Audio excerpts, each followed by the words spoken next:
નમસ્કાર મિત્રો. સ્ત્રી સૃષ્ટિનું સર્જન કે સમાજનું રમકડું, આ વિશે આજે વાત કરવાની છે. મિત્રો, વિડીયોમાં અંત સુધી બન્યા રહેજો. સ્ત્રી આ માત્ર અઢી અક્ષરનો શબ્દ નથી, પણ અનંત શક્તિનું ઉદ્ગમ સ્થાન છે. પરંતુ આજની વાસ્તવિકતા જોતા પ્રશ્ન થાય છે કે જેણે આખા જગતને જન્મ આપ્યો, શું એ જ આજે પોતાના અસ્તિત્વ માટે સંઘર્ષ કરી રહી છે? ઇતિહાસના પાને આજના મંચ સુધી એક સમય હતો જ્યારે નારીને શક્તિનું સ્વરૂપ માનવામાં આવતું.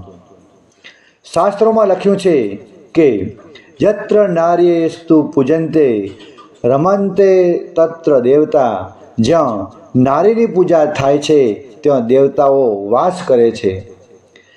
આપણે ત્યાં સરસ્વતી મા પાસેથી વિદ્યા, લક્ષ્મી મા પાસેથી સમૃદ્ધિ અને કાળી મા પાસેથી રક્ષણ માગવાની પરંપરા છે. છતાં વિરોધાભાસ જુઓ કે જે રક્ષણ આપે છે, આજે તેને જ રક્ષણની જરૂર પડી રહી છે. સદીઓ પહેલાં સીતાએ પવિત્રતા સાબિત કરવા અગ્નિ પરીક્ષા આપી. દ્રૌપદીએ સભામાં અપમાન વેઠ્યું અને અહલ્યાએ પુરુષના અહમનો ભોગ બનવો પડ્યો.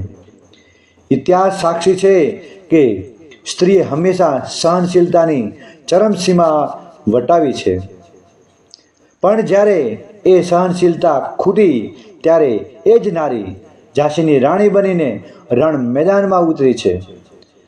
આધુનિક સમાજ અને કરુણતા. આજે આપણે 21મી સદીમાં જીવીએ છીએ. મંગળ પર પહોંચવાની વાતો કરીએ છીએ, પણ રસ્તામાં ચાલતી એક સ્ત્રી આજે પણ અસુરક્ષિત અનુભવે છે. બેટી બચાવો જેવા સૂત્રો આપણી પ્રગતિ નહીં, પણ આપણી માનસિક અધોગતિ દર્શાવે છે. જે કુખે આપણને 9 મહિના સાચવ્યા, તેણે આપણને ચાલતા શીખવ્યું, તે જ કુખને જન્મ લેતા પહેલાં જ મારી નાખવી અથવા જન્મેલી દીકરી પર અત્યાચાર કરવો, એ કયા પ્રકારની માણસાઈ છે?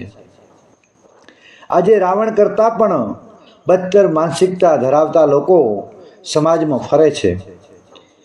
એ ભૂલી ગયા છે કે સ્ત્રીના દેહને પીખવો એ કુદરત સામે સૌથી મોટો ગુનો છે. જો નારી શાંત છે તો એ ધરતી જેવી ધીરજવાન છે, અને જો એ રૌદ્ર સ્વરૂપ ધારણ કરશે તો કોઈ મહિષાસુર બચી નહીં શકે. સ્ત્રીના વિવિધ સ્વરૂપો. એક અતૂટ તાતણો. સ્ત્રી એટલે ત્યાગ અને સમર્પણની જીવિત જાગતી મૂર્તિ. માં જે પોતાના બાળકને કોળિયો ખવડાવીને તૃપ્ત થાય. બહેન જે પોતાના હક જતા કરીને ભાઈની પ્રગતિમાં રાજી થાય. પત્ની જે અજાણ્યા ઘરે આવીને તમારા ઘરને સ્વર્ગ બનાવે છે. દીકરી જે પિતાના આજ્ઞાની તુલસી છે, જેના હાસ્યમાં આખા ઘરનો થાક ઉતરી જાય છે. જાગવાની જરૂર છે. આ લેખ કોઈ ટીકા નથી, પણ એક આત્મમંથન છે. રામ અને કૃષ્ણની ભૂમિ પર જો સ્ત્રી રડતી હોય તો એ રાષ્ટ્ર ક્યારે મહાન ન બની શકે. કારણ જ્ઞાતિ કે ધર્મની ઉપર ઉઠીને આપણે માણસાઈના ધર્મને સ્વીકારવો પડશે. સ્ત્રીને માત્ર સન્માન કે પૂજા નથી જોઈતી, તેને જોઈએ છે જીવવાનો અધિકાર, સુરક્ષા અને સમાનતા. અંતિમ વિચાર. જો તમે સ્ત્રીનું રક્ષણ ન કરી શકો તો કમસે કમ તેના અસ્તિત્વને માન આપો. પશુ બનવાને બદલે માણસ બનો. યાદ રાખજો કે જે દિવસે સ્ત્રી પોતાની શક્તિનો અહેસાસ કરશે, એ દિવસે વિનાશ અને સર્જન એ બંને તેના આંગળીના ટેરવે હશે. મિત્રો, આ લેખ તમને ગમ્યો હોય તો અમારી એપી ઢીમા ચેનલને સબસ્ક્રાઈબ કરી દેજો. વિડીયોને લાઈક કરી તમારા મિત્રોને શેર કરજો. ફરી મળીશું એક નવા ટોપિક સાથે.